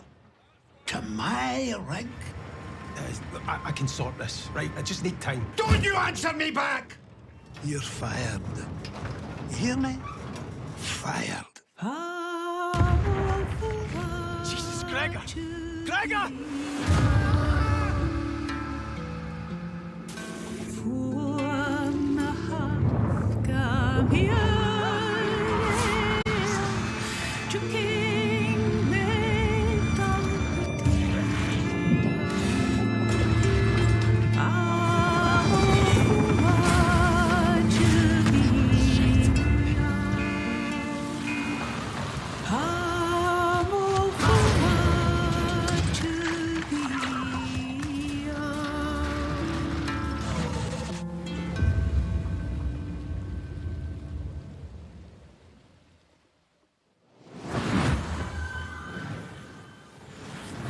Dude, Hotel Galactic looks so cute, right? Oh my God, it does. And honestly, I would just love to manage a bed and breakfast for alien travelers. I just worry that my quaint taste and timeless valence bedspreads just might not be suitable for interdimensional species tastes. I don't know. What do you think, Mika? Sean, look at me. If anybody can create the cutest bed and breakfast for interdimensional space beings, it's you. It's this guy. Oh, you always care, Mika. Oh, I know I do. And you know what else I care a great deal about? It's the developers at the Chinese Room getting back to their roots for more first-person horror. Still Wakes the Deep looks atmospheric as hell and positively chilling. Amen to that, Mika.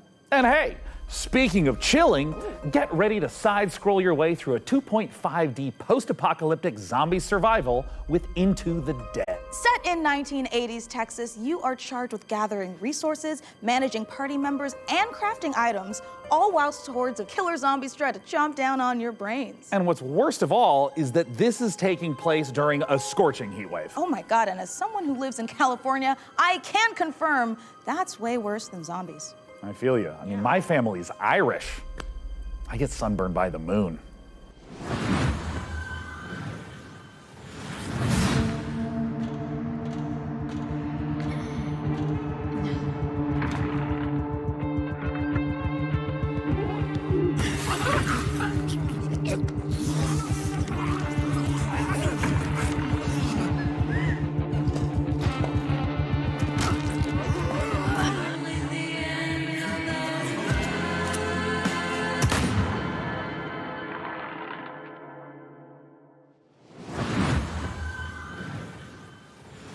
Hi PC Gaming Showcase, I'm Tanya from KitFox Games, and I'm here to show you 3 different games today. So let's start with Dwarf Fortress. Hi, I'm Zach Adams. And I'm Tarn Adams. We're the co-creators of Dwarf Fortress, inviting you to play Adventure Mode in open beta. And we'll be adding tutorials and demigods later this summer.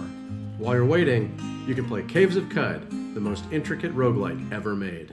Hello, we're Brian and Jason, co-creators of Caves of Cud. After 15 years, the game is getting its 1.0 release later this year, but out today is the spring molting patch with its all-new UI. Live and drink. And our final piece of news today is a whole new game to announce, a world premiere for the PC Gaming Showcase, Streets of Fortuna.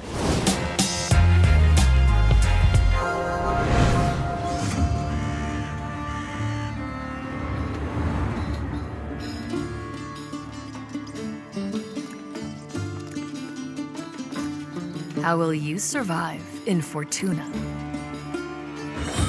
Will you be a thief?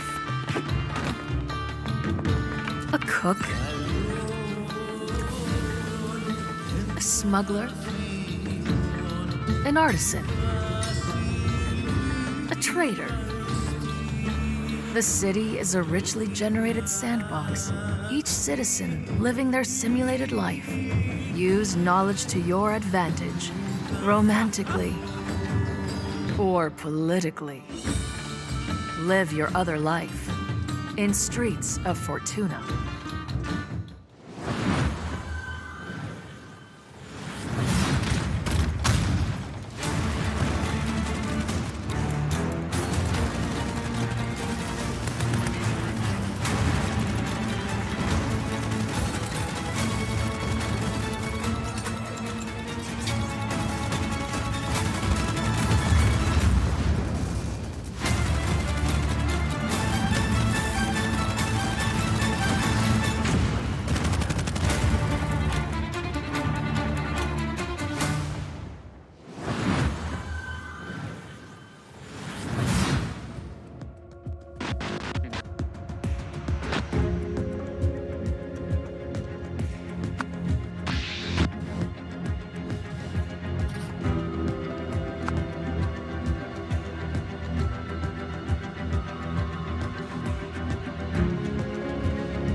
That was The Rise of the Golden Idol, once again inviting you to unravel the truth being a tangled mystery.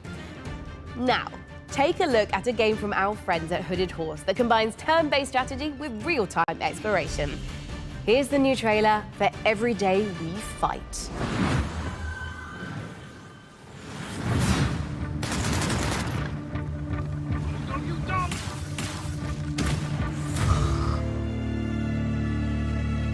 While our countries were at war, the Rifters came. They put a dome over the city. Suddenly, almost everyone was frozen. Just a few of us were left. Not soldiers, just ordinary people.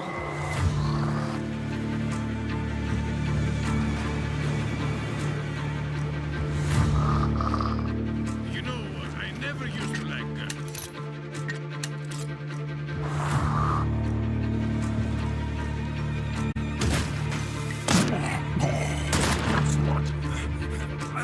This is not going to happen!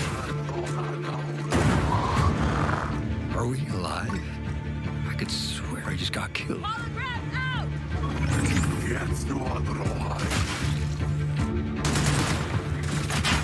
I think we jumped back in time. Vivian! See what else she can do! Don't miss.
Velkomin í verndarvættatölu.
Hi everyone, this is Dave, Community Manager on Windblown, the upcoming action roguelike from Motion Twin, the creators of Dead Cells.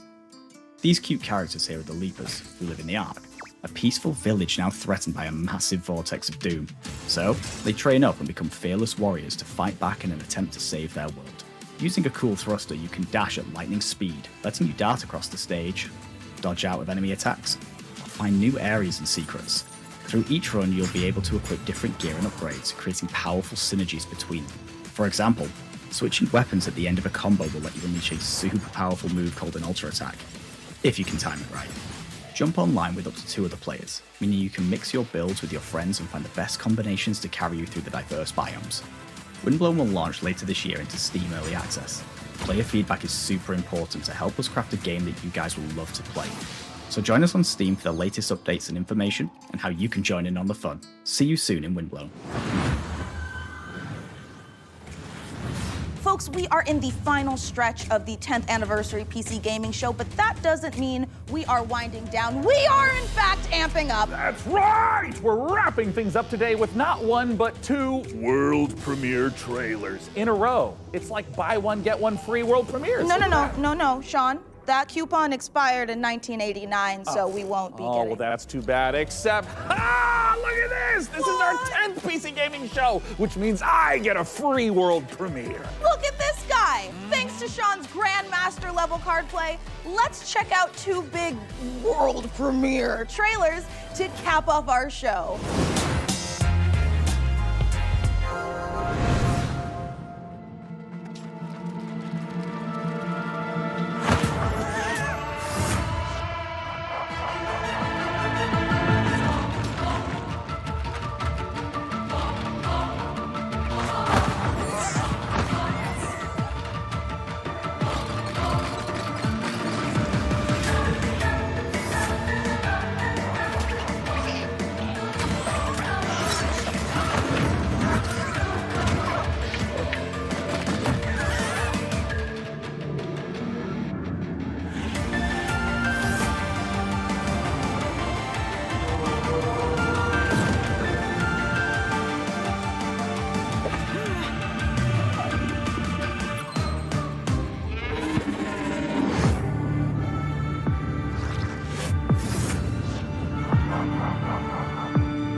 And that is a wrap on the PC Gaming Show 2024. We had such a great time showing you all the exciting PC games headed your way, and we're especially thrilled that you could join us for our 10th anniversary show. And I mean, if you've been tuning in to watch our show for 10 years straight, thank you so much. We couldn't have done it without you. And if this is your first time watching, just watch the show like 10, 20 more times. Make up for all the ones you've missed and for the future ones. That's 100% how the coupon works. Right, and the punch card. And we can't forget to say goodbye to our brave captain of the watch party, the amazing Frankie Ward. Guys, it's been a great show and I had an absolute blast. Before we go, we also want to give a huge thank you to all the game developers, artists, designers, writers, voice actors, and everyone else out there working so hard day after day to create games we all play and love. We appreciate every single one of you. Absolutely, Frankie. And don't forget that you guys at home can wishlist every game you saw on our show today by visiting the PC Gaming Show Steam page. Thank you so much again, everyone, and we'll see you again in November for the PC Gaming Show Most Wanted. Heck yeah. Bye-bye. Bye. Bye. Bye. Bye-bye. Bye. Bye. Bye. Bye. Bye. Bye. Bye. Bye. Oh, goodbye. Oh, that's other hand. Oh, wow, bye. Bye. Goodbye. Goodbye now. Goodbye. Fantasy world with post-apocalyptic vibes. Let's go back. Get this camera away from me. We're going back to the start. Here it comes. I got it. This is the take. I've got us a little cake to celebrate. Yeah. I know how to read. Whoa! What the am I doing? All right, one more time. Here we go. Because I can't say it's atmospheric as balls. atmospheric. Are we allowed to say that? Is that helpful? Sweaty balls. Ooh. I don't know why that's the noise I chose to make, but whatever. And published by Microsoft. Surviving of this f***ing surviving. I know, I just tripped it. All right, I can do it again. Cue the upbeat soundtrack. I was drooling all over my face for some reason. So how about you, good fella? Are you gonna get your knuckles bloody with fallen aces? Oh, Mika, I preferred. Oh. How about you, Sean? Do you want to play Windows loading screen? That was dumb enough for me. I'm ready for the next one. All right. Bye. I thought you were gonna say, until then, go f yourself. And I was like, oh, that's a sign off.